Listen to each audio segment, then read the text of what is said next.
and we left our topic at vacuoles. ठीक है, आज जो हमने स्टार्ट करना है बेटा दैट इज योर माइटोकॉन्ड्रिया. ठीक है, माइटोकॉन्ड्रिया देखो बेटा, माइटोकॉन्ड्रिया, क्लोरोप्लास्ट और न्यूक्लियस, तीन ऐसे सेल ऑर्गेनल है जिनका जो डबल मेम्ब्रेन बाउंड होते हैं. पहली बात जो आपने याद रखनी है. दूसरी चीज आपको याद रखनी है कि जो माइटोकॉन्ड्रिया है, क्लोरोप्लास्ट और nucleus, they have genetic material. Nucleus का जो जेनेटिक मटेरियल है वो पूरे सेल को कंट्रोल कर रहा है. ठीक है ना. लेकिन अगर हम बात करें माइटोकॉन्ड्रिया के डीएनए की या साइटोप्लाज्म के डीएनए की, ठीक है ना, ये उस पर्टिकुलर सेल ऑर्गेनल का केवल कुछ फंक्शंस को क्या कर रहा है, कंट्रोल कर रहा है. ठीक है ना. And they have their own ribosomes also. ठीक है, माइटोकॉन्ड्रिया में और क्लोरोप्लास्ट में अपने खुद के राइबोसोम्स भी होते हैं जो कि 70s होते हैं, जस्ट लाइक प्रोकैरियोट्स. ठीक है, तो माइटोकॉन्ड्रिया को हम एनर्जी जो है आपका माइटोकॉन्ड्रिया को हम दूसरा नाम क्या देंगे बेटा, एटीपी हाउस कह सकते हो, पावर हाउस ऑफ सेल कह सकते हो. ठीक है ना, या फिर आप जो है जनरेटर ऑफ सेल बोल सकते हो, बैटरी ऑफ सेल बोल सकते हो. तो बहुत सारे नाम हैं जो आप इसको दे सकते हो. इसके अलावा सेल विद इन सेल बोल सकते हो. क्यों? क्योंकि ये एक प्रोकैरियोटिक सेल का बिहेवियर शो कर रहा है और यूकैरियोटिक सेल के अंदर है, तो सेल विद इन सेल भी हम इसे बोल सकते हैं. ठीक है, तो हमने बहुत सारे नाम आपको इसके निकनेम बताए थे जिनपे एमसीक्यू पूछा जा सकता है. अब देखो, माइटोकॉन्ड्रिया जो है डबल मेम्ब्रेन बाउंड स्ट्रक्चर हो गया, खुद का डीएनए है. बेसिकली काम क्या होता है, it is the site for aerobic respiration. ठीक है, एरोबिक रेस्पिरेशन की जगह होती है और बेसिकली क्या कर रहा है, एटीपी प्रोडक्शन कर रहा है. And ATP is your energy currency of cell. Biomolecules में मैंने समझाया है ये एनर्जी करेंसी ऑफ सेल का मतलब क्या होता है. ठीक है, तो देखो शेप और साइज की जहां तक बात है दैट इज नॉट फिक्स्ड. अलग अलग टाइप के सेल में इसकी शेप अलग अलग होती है. जैसे अगर हम बात करें ह्यूमन स्पर्म की, तो वहां ये स्पाइरल शेप होता है. ठीक है ना, स्पाइरल स्पेस जो है इसकी शेप होती है. जनरली अगर वैसे देखा जाए तो डिस्कॉइडल शेप मिलती है. साइज की जहां तक बात है तो 2.6 micrometer in length to 2.5 picometer in diameter. ठीक है, और जनरली जो शेप मैंने बताई आपको, सूसेज शेप बोल सकते हैं, सॉसेज शेप जिसको बोलते हैं. ठीक है, और सॉसेज शेप अगर है तो 0.2 to 1.0 जिम जो है इसकी, जिम नहीं आएगा, ये माइक्रोमीटर आएगा लेंथ में. ठीक है ना, आप एक बार अपनी कॉपी से चेक कर लेना इसको. आगे बात समझ में. स्ट्रक्चर देखो बेटा, आपको डायग्राम दिखाई दे रहा होगा. ठीक है, डायग्राम में आपको आउटर मेम्ब्रेन दिखाई दे रही है. ठीक है, आउटर मेम्ब्रेन के फिर नीचे क्या है आपका, इनर मेम्ब्रेन है. इनर मेम्ब्रेन को देखो इन्होंने खोल के दिखाया है, मतलब कट करके दिखाया है ट्रांसफर सेक्शन में, सॉरी लॉन्गिट्यूडनल सेक्शन में. तो यहाँ आपको कुछ फोल्डिंग्स दिखाई दे रही है. Inner membrane is folded. ठीक है, फोल्डेड है, और इनर मेम्ब्रेन और आउटर मेम्ब्रेन के बीच में जो स्पेस है, ठीक है, इस स्पेस को क्या बोलेंगे बेटा हम, आउटर चैम्बर बोल सकते हो या तो आप. ठीक है, या इन जो आपको इंटर मेम्ब्रेनियस स्पेस बोल सकते हो, पेरी माइटोकॉन्ड्रियल स्पेस बोल सकते हो, काफी नाम है इसके, आप कुछ भी यूज कर सकते हो. ये जो फोल्ड्स है इनको हम क्या कहेंगे बेटा, क्रिस्टी कहा जाएगा. ठीक है, जो बेसिकली क्या कर रहे हैं, the cristae are responsible for increasing the physiological active area और सरफेस एरिया.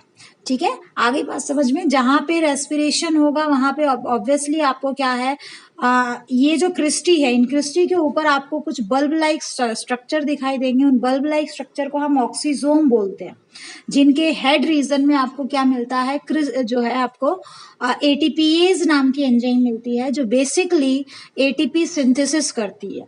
ठीक है, एटीपी की फॉर्मेशन करती है. तो जितना ज्यादा आपका क्रिस्टी उतना ही ज्यादा क्या मिलेंगे आपको, ऑक्सीजोम्स मिलेंगे.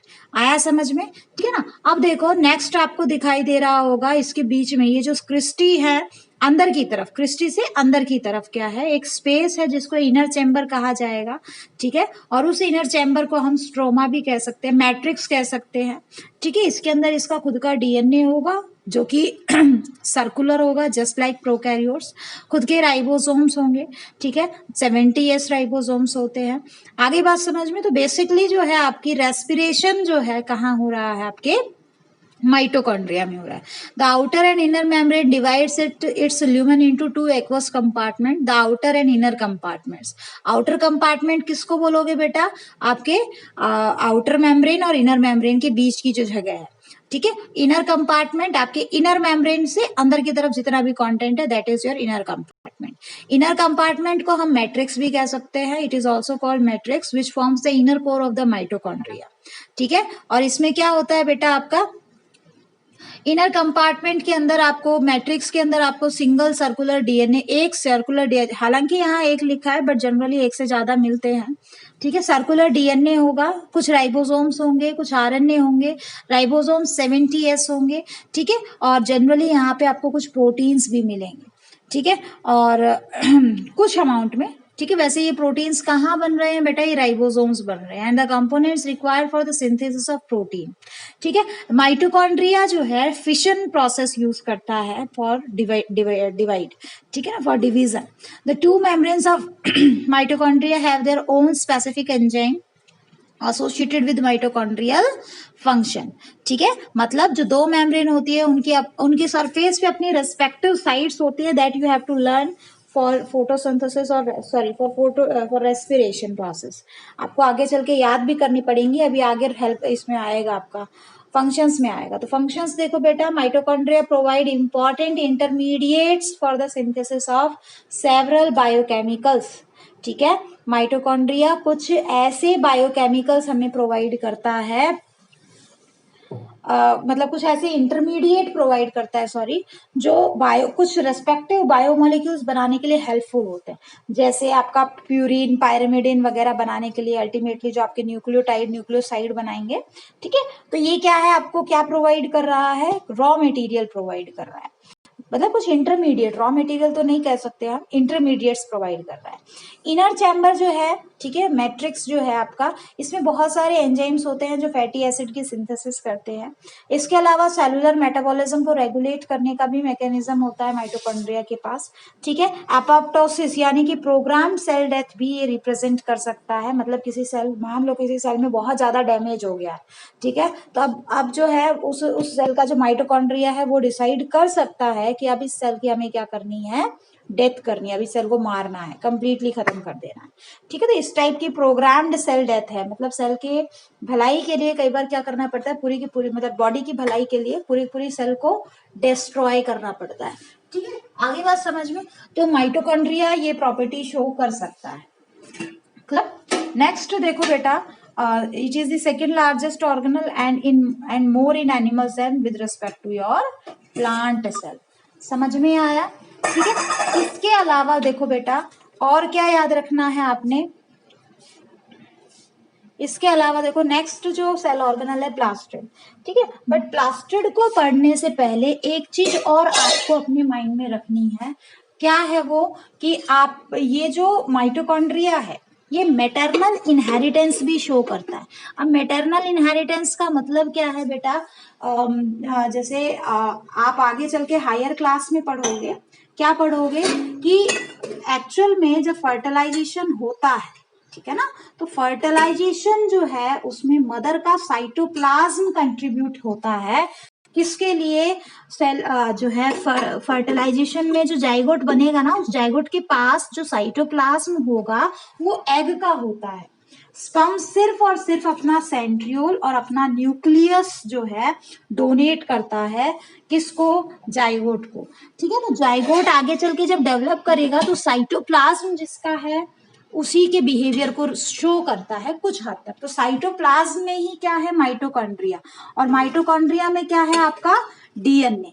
तो ऐसा कोई कैरेक्टर जो माइटोकॉन्ड्रिया का डीएनए कंट्रोल कर रहा है, ठीक है, ऐसा कोई कैरेक्टर जो माइटोकॉन्ड्रिया का डीएनए कंट्रोल कर रहा है, ठीक है, वो मदर से उस ऑफस्प्रिंग में जाएगा, ठीक है ना। तो मेटरनल इनहेरिटेंस को भी शो करता है। इस चीज को आप 12th क्लास में ज्यादा बेटर तरीके से समझ सकोगे, ठीक है, वहां हम प्रोसेस के फॉर्म पे करेंगे।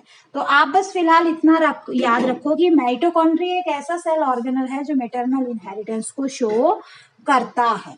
ठीक है, next is your plastids. Plastids क्या है बेटा, ये भी क्या है, सेमी ऑटोनोमियस सेल ऑर्गेनल है। जिस तरीके से माइटोकॉन्ड्रिया है, ठीक है, सेम उसी तरीके से क्या है आपके प्लास्टिड्स होते हैं, but difference is that plastid आपको सिर्फ प्लांट सेल में मिलेंगे, माइटोकॉन्ड्रिया आपको एनिमल सेल और प्लांट सेल दोनों में मिलेंगे। फंक्शन में भी डिफरेंस होता है बेटा।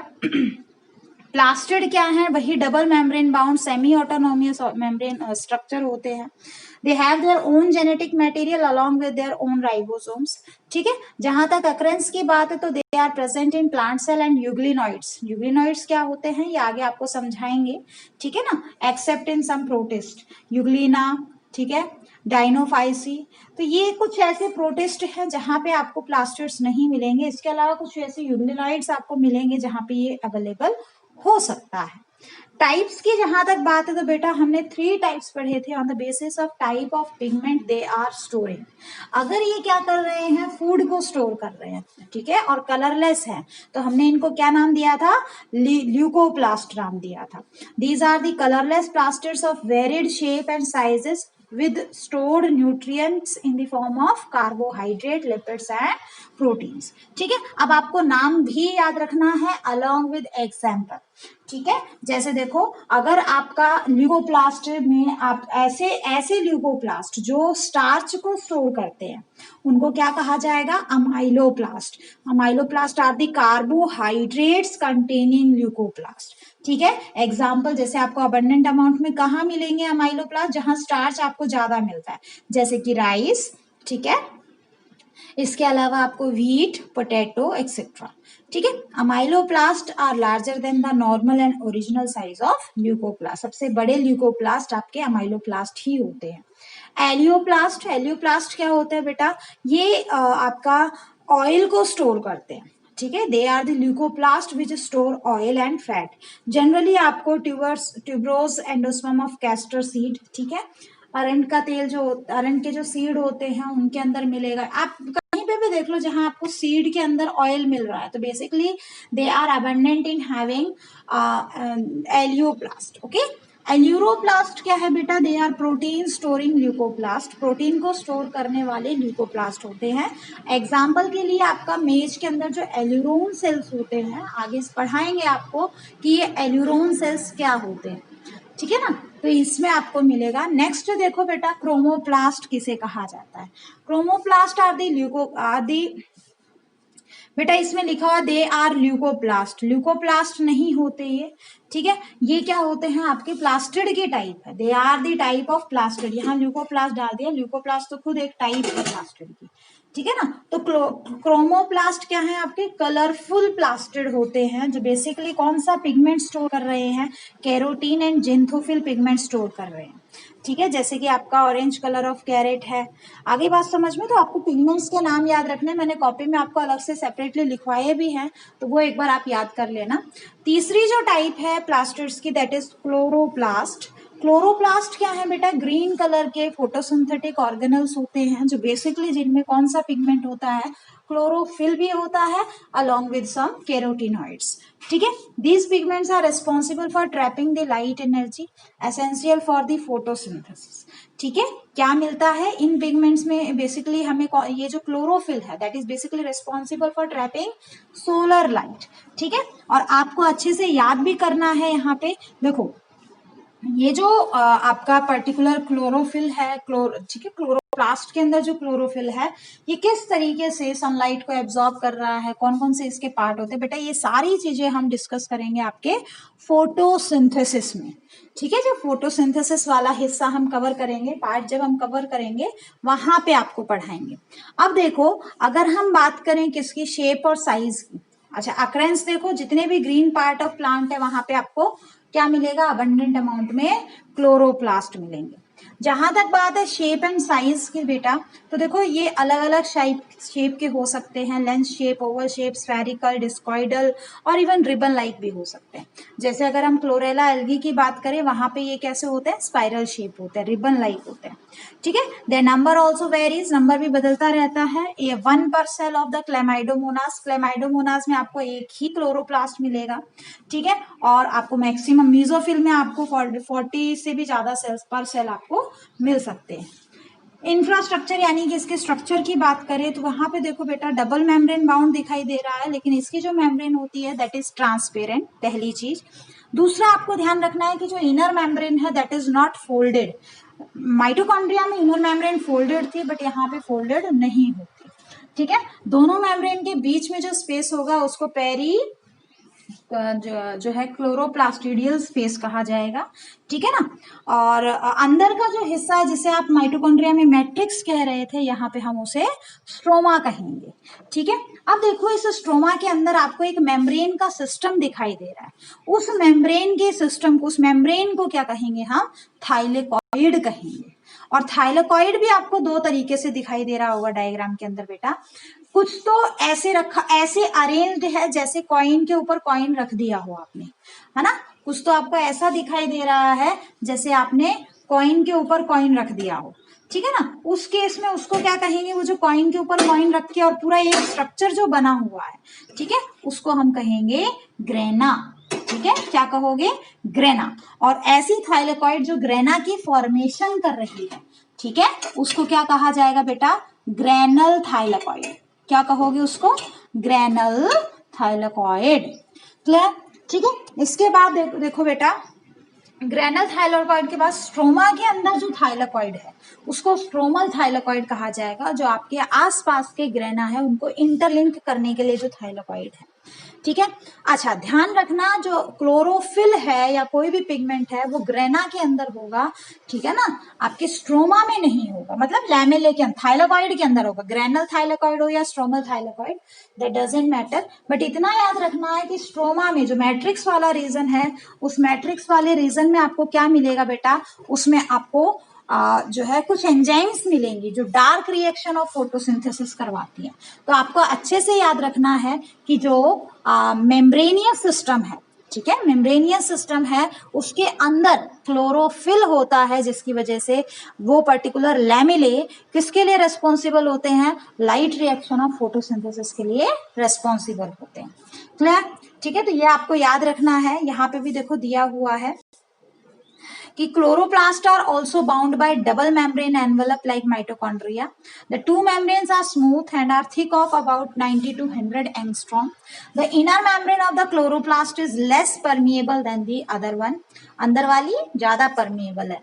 The inner membrane is surrounded by a space known as stroma or matrix, a dense colorless and granular substance mainly formed of soluble proteins. It also contains enzymes which are essential for the synthesis of carbohydrates, lipids, and proteins. Thylakoids are the number of membranous like flattened structures that run throughout the matrix or stroma.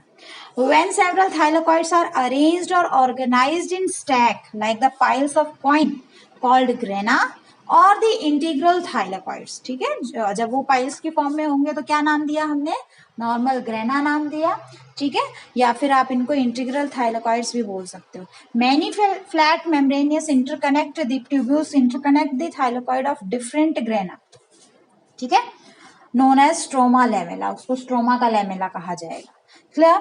Functions की जहां तक बात तो मैंने बता दिया आपको, photosynthesis में रेस्पॉन्सिबल है ये, ठीक है, साइट ऑफ फोटोसिंथेसिस है। इसके अलावा कुछ ऑर्गेनिक कंपाउंड की फॉर्मेशन आपकी क्लोरोप्लास्ट में होती है, ठीक है, और फोटोसिंथेसिस कर रहा है तो obviously exchange consumption of CO2 and release of O2 हो गया। स्टोर फैट एंड लिपिड्स, ठीक है, और जो है जो कलरफुल थे plastids, they are providing different colours to different part of the plant, ठीक है। बाकी transduction of energy, energy transfer में हेल्प करता है। जैसे आपका सोलर एनर्जी किस में कन्वर्ट हो जाती है बेटा?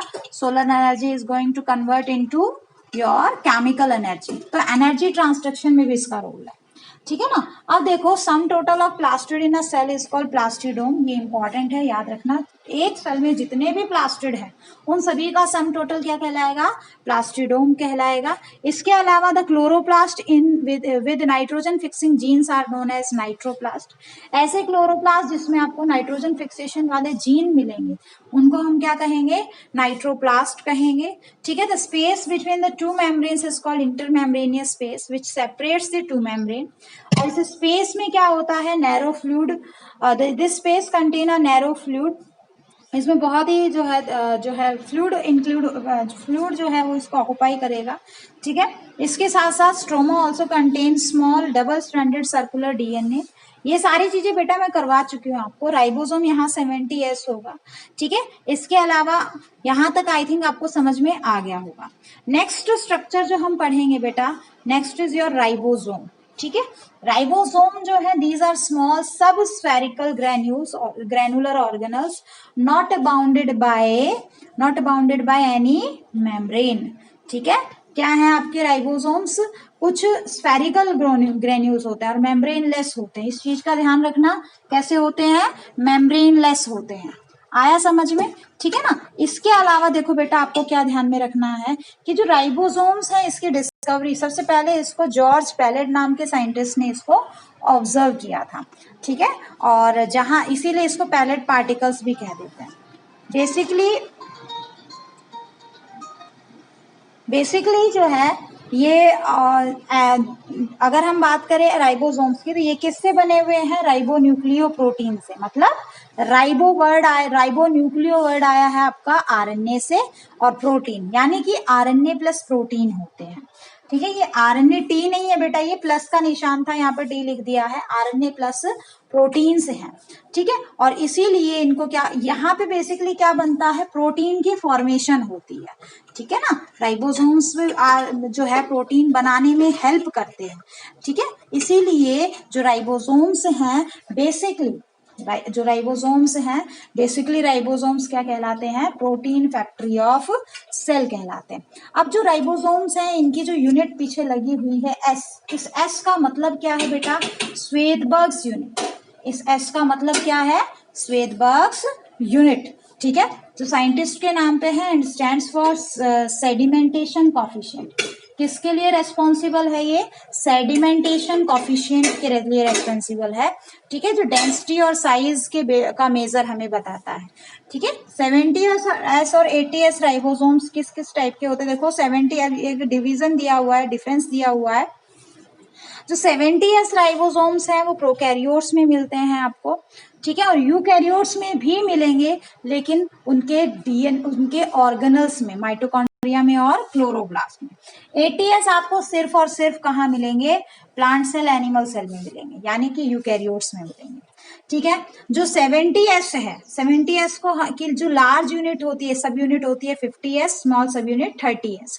और जो 70S की जो लार्ज यूनिट है that is 50S and small unit 30S। लेकिन जो 80S राइबोसोम्स है, उनकी स्मॉल यूनिट जो है 40S और लार्ज यूनिट 60S, ठीक है।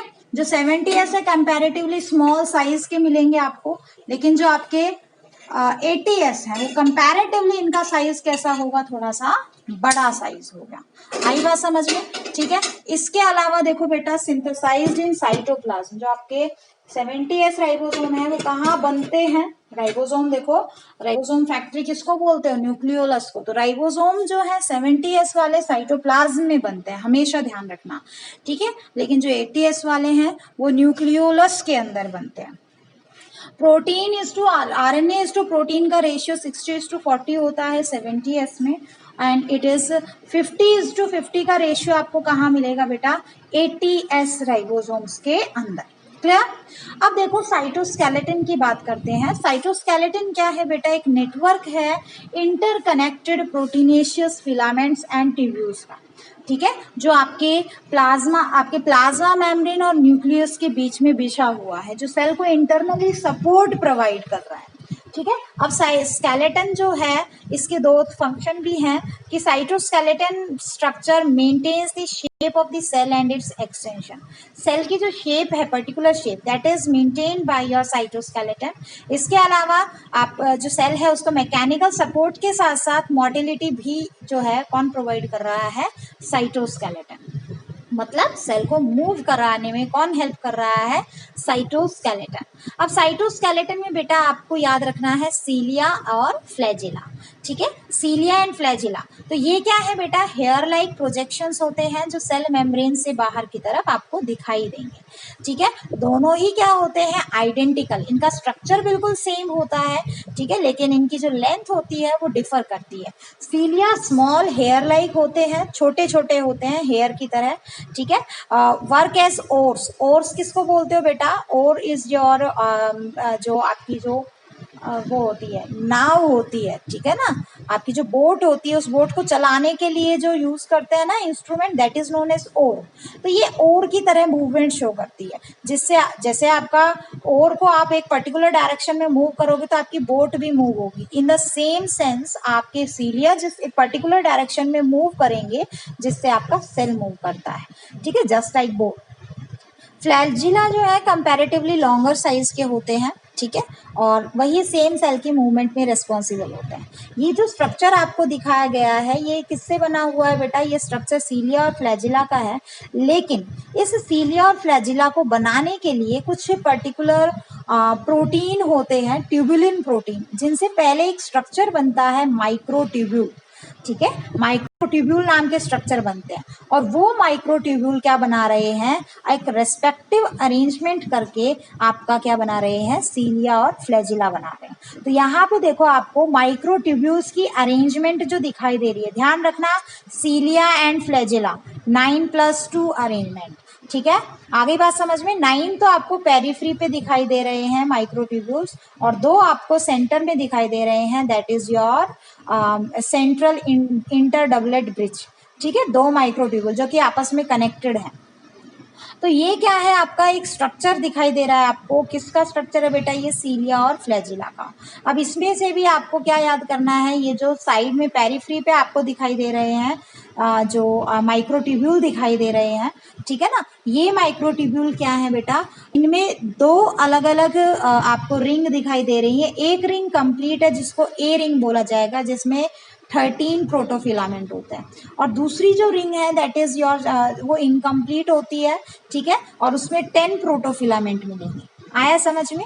ठीक है ना। अब देखो ये जो आपको डबलेट दिखाई दे रहा है माइक्रोट्यूब्यूल्स का, ठीक है, पेरिफ्री पे, वो क्या है आपका, वहां से आपको क्या दिखाई दे रही है, रेडियल स्पोक निकलती हुई दिखाई दे रही है। ठीक है ना, तो ये क्या है, पूरा कंप्लीट स्ट्रक्चर है जो आपका सेंट्रल माइक्रोट्यूब्यूल है। यहाँ पे आपको कंप्लीट माइक्रोट्यूब्यूल्स मिलेंगे 13 प्रोटोफिलामेंट के। तो आपने बस इसका स्ट्रक्चर अच्छे से कर लेना है बेटा।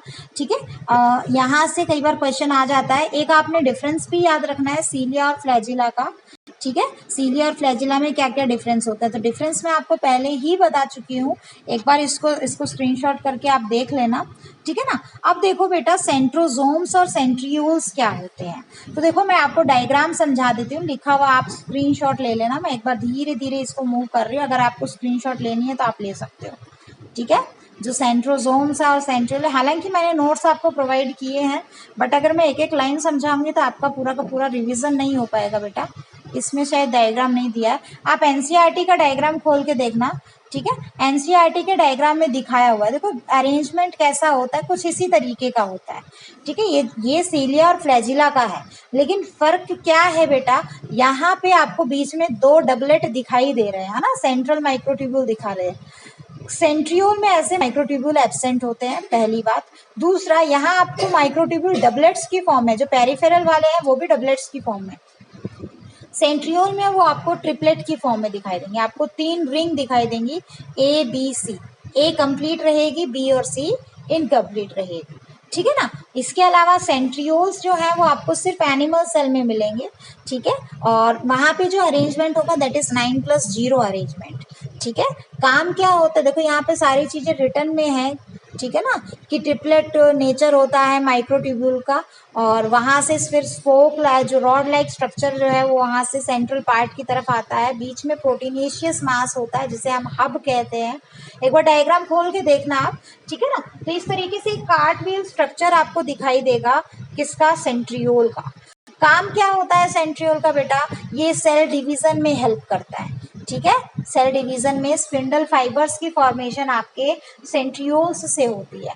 दो सेंट्रियोल आपको दिखाई देंगे परपेंडिकुलर टू ईच अदर, ठीक है, और दोनों के चारों तरफ जो आपको जो साइटोप्लाज्मिक एरिया दिखाई देगा जिसमें कोई भी सेल ऑर्गेनल नहीं होता है उसे हम सेंट्रोस्फीयर कहेंगे, ठीक है। सेंट्रोस्फीयर और सेंट्रियोल्स मिलकर क्या बनाते हैं, सेंट्रोजोम बनाते हैं।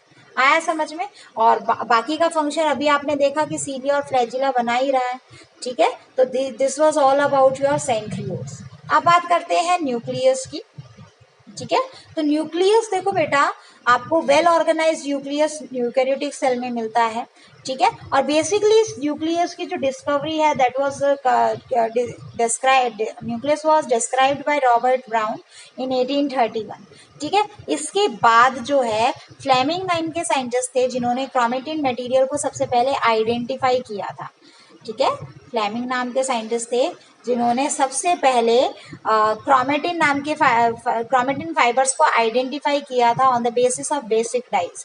तो एक बच्चे ने मुझसे क्वेश्चन पूछा था, ma'am which is the best dye for chromosomes, है ना। तो बेटा देखो बेसिक डाई हम यूज करते हैं यहाँ पे, but the best one is your acetocarmine. मैंने 5 अलग अलग डाइज आपको करवाई है, बट अगर पेपर में आता है तो एसिटोकार्मिन इसका राइट आंसर आएगा, ठीक है। और nucleus is the largest cell organelle and known as brain of cell. Clear. जहां तक बात है अक्रेंस की, तो देखो लगभग सभी सेल में आपको न्यूक्लियस मिलता है, बट कुछ सेल ऐसे भी हैं जहां न्यूक्लियस एब्सेंट होता है, जैसे कि आपके आरबीसीज, ठीक है। ह्यूमन मैच्योर आरबीसी जो होती है वहां पे आपको न्यूक्लियस एब्सेंट मिलेगा। Sieve tube cells of plants के अंदर जो वेस्कुलर प्लांट्स के अंदर जो सीव ट्यूब सेल्स होते हैं, ठीक है, फ्लोएम में, वहां पे भी क्या एब्सेंट होता है बेटा, आपका न्यूक्लियस एब्सेंट रहेगा। प्रोकैरियोट्स में वेल डिफाइंड न्यूक्लियस नहीं होता।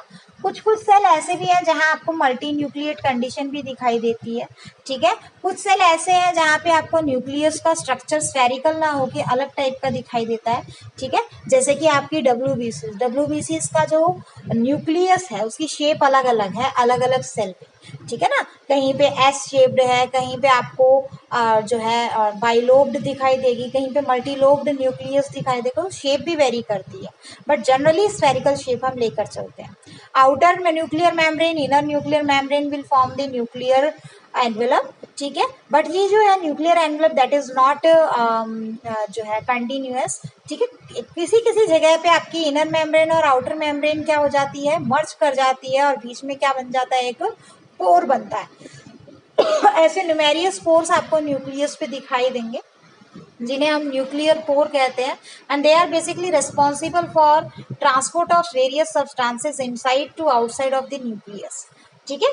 इसके अलावा आपको अंदर जो लिक्विड भरा हुआ मिलेगा न्यूक्लियस के अंदर that is known as nucleoplasm, और यहाँ पे एक डेंस न्यूक्लियोप्लाज्मिक एरिया होगा जिसको हम क्या कहेंगे, आपका न्यूक्लियोलस कहा जाएगा, ठीक है। Dense nucleoplasmic area. न्यूक्लियोलस में ध्यान रखना अबंडेंट अमाउंट में आरएनए प्लस प्रोटीन मिलता है, लेकिन कुछ अमाउंट में यहाँ पे क्या मिलता है, आपको डीएनए भी मिलता है। तो न्यूक्लियोलस में कोई आपसे पूछ ले आंसर में कि न्यूक्लियोलस में बेसिक कंपोजिशन क्या है, डीएनए आरएनए प्लस प्रोटीन, तीनों चीजें मिलती हैं। लेकिन जो डीएनए है, ठीक है, वो डीएनए कैसा डीएनए है, वो सैट क्रोमोसोम का डीएनए है। हमने इसको डिटेल से किया था, ठीक है भैया। माइक्रोस्कोपिक स्टडीज आप एक बार कर लेना इसमें बेटा। अब देखो न्यूक्लियस के बारे में आपको सब कुछ बता चुकी हूँ, ठीक है। न्यूक्लियोलस के बारे में मैंने आपको बता दिया, बेसिक बता दिया, बाकी आप कर लेना, ठीक है। फंक्शंस की जहां तक बात है तो न्यूक्लियस में क्या है बेटा, it stores information that control cellular functions,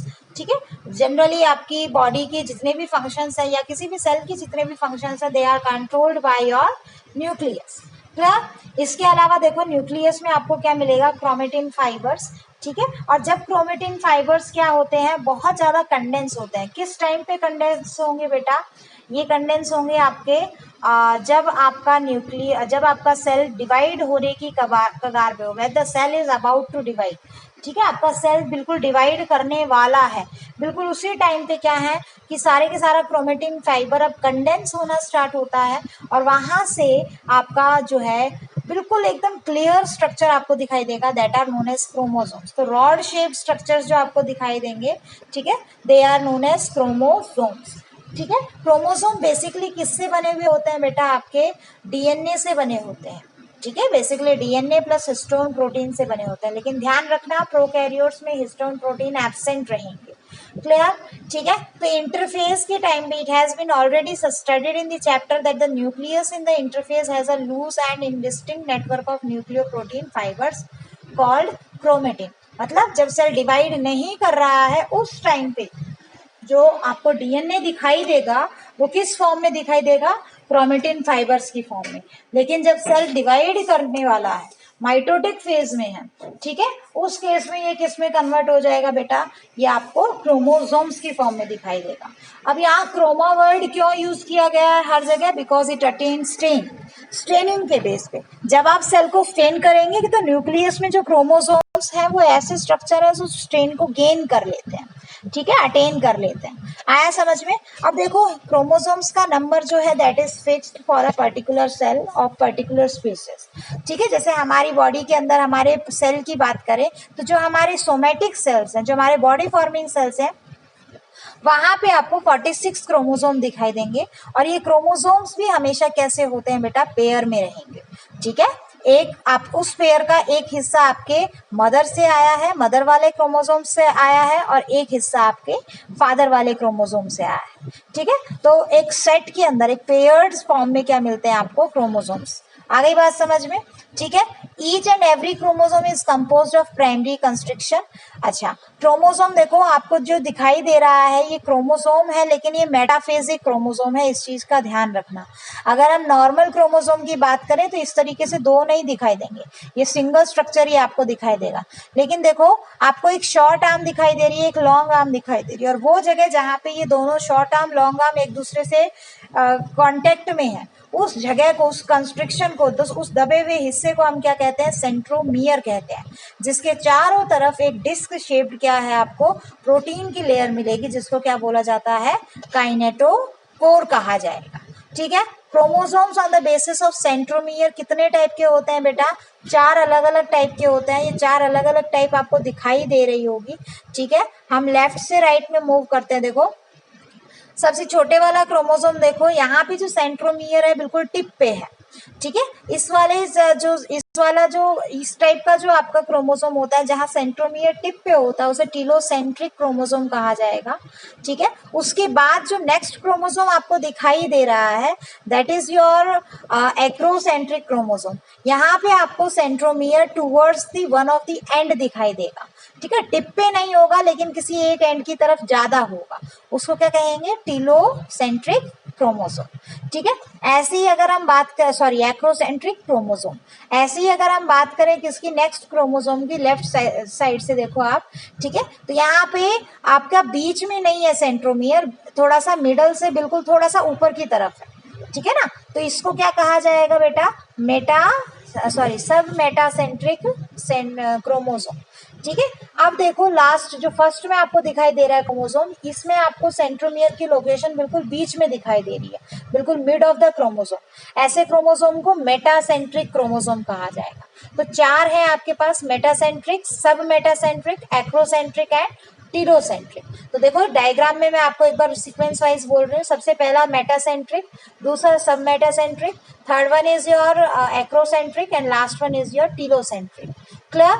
अब देखो जो मेटासेंट्रिक क्रोमोसोम आपको दिखाया है इस पे आपको सेकेंडरी कंस्ट्रक्शन दिख रही है। सेकेंडरी कंस्ट्रक्शन यानी कि प्राइमरी कंस्ट्रक्शन तो देखो सेंट्रोमियर हो गई, तो दूसरी कंस्ट्रक्शन वो हिस्सा जो दबा हुआ है उसको हम बोलेंगे सेकेंडरी कंस्ट्रक्शन। और इससे ऊपर थोड़ा सा क्रोमोसोम का ही एक हिस्सा आपके सैटेलाइट की फॉर्म में है जो मार्कर का काम कर रहा है। ऐसे क्रोमोसोम जिसपे आपको इस टाइप के सैटेलाइट मिलते हैं उन्हें हम सैटेलाइट क्रोमोसोम कहेंगे। क्लियर? ठीक है, क्रोमोसोम का काम क्या होता है बेटा, आपकी जो सेलुलर डिफरेंशिएशन है, मतलब सेल कौन सी सेल क्या काम करेगी, ठीक है, that will decided by your chromosomes. इसके अलावा जितनी भी हेरिडिटरी इंफॉर्मेशन होती है, हेरिडिटरी इंफॉर्मेशन का मतलब क्या होता है, आपका पेरेंट्स से ऑफस्प्रिंग में जो कैरेक्टर्स जा रहे हैं, ठीक है, जीन्स की फॉर्म में जो कैरेक्टर जा रहे हैं, that are located on your chromosomes, तो they are vehicle for the inheritance, ठीक है। इसके अलावा they are link between the offspring and the parents, ठीक है। और जितनी भी वेरिएशंस आती हैं वो क्रॉसिंग ओवर की वजह से आती हैं या म्यूटेशन की वजह से आती हैं, जिसमें मेन रोल आपका क्रोमोसोम्स का होता है, ठीक है। It control the cellular metabolism also. Clear. अब बात करते हैं लास्ट माइक्रो बॉडीज की। तो देखो माइक्रो बॉडीज क्या है, मेम्ब्रेन बाउंड साइटोप्लाज्मिक एलिमेंट्स होते हैं दैट आर कंपोज्ड, इनके अंदर क्या होती है, कुछ एंजाइम्स होती हैं और कुछ सब्सटेंसेस होते हैं, ठीक है। जैसे अगर हम बात करें आपके पेरोक्सिसोम की, ग्लाइऑक्सिसोम्स की, तो देखो बेटा ये सब चीजें मैंने आपको बहुत ही डिटेल से और बहुत अच्छे से करवाई है। अभी तो हम रिवीजन कर रहे थे, ठीक है ना, इसलिए थोड़ा सा आपको शॉर्टकट में बताया है, अदरवाइज आप अपने नोट्स को पढ़िए, ठीक है। मेरी तरफ से ये चैप्टर कंप्लीट है, फिर भी आपको लगता है कि कोई टॉपिक आपका रह गया है या कोई डाउट आपका रह गया है, तो बेटा प्लीज आस्क इट, ठीक है। आपको हमेशा आपका आंसर जरूर मिलेगा, ठीक है ना। That's all for today's lecture. Thank you.